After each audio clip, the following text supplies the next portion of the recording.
நடிகர் விஜய் அரசியலுக்கு வந்து மக்களுக்காக என்ன செய்தார் என அமைச்சர் ஆர் காந்தி விமர்சித்துள்ளார். ராணிப்பேட்டை மாவட்ட திமுக அலுவலகத்தில் கைத்தறி மற்றும் துணிநூல் துறை அமைச்சர் ஆர் காந்தி ஓரணியில் தமிழ்நாடு உறுப்பினர் சேர்க்கை திட்டம் குறித்து செய்தியாளர்களுக்கு பேட்டியளித்தார்.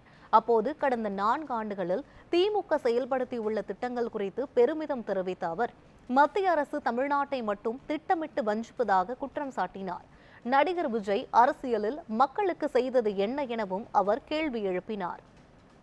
அவர் நடிச்சதெல்லாம் பார்த்து மனசுல இன்னைக்கு அவர் நடிப்பெல்லாம் காட்டி நடிக்கும் போது அவரு மக்களை கவர்ற மாதிரி பொது இதுல பண்ணி அது அப்படிதான் வந்தாங்க.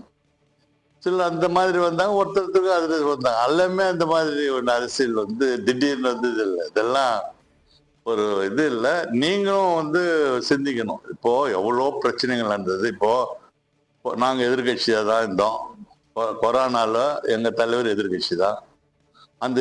நம்ம ஊர் ராணிப்பேட்டை பொறுத்து எடுத்துக்கணும். ராணிப்பேட்டை மாவட்டம் நான் எதிர்கட்சி எம்எல்ஏ தான்.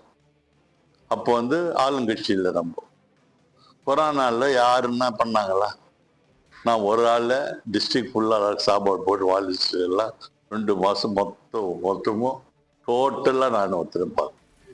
திமுக நாங்க எல்லாமே பண்ணோம். அந்த மாதிரி நேரத்துல யாரு என்ன பண்ணா இது பண்றாங்கல்ல, அந்த மாதிரி எப்போ வந்தாலும் மக்கள் சேவை அது ஒண்ணு வருது. பதவிக்காகவோ அது மாதிரி இல்லை. திடீர் ஒரு பேசுவாங்க. அதெல்லாம் பேசுறது சொல்றது ஈஸிங்க, செய்யறது கஷ்டம்.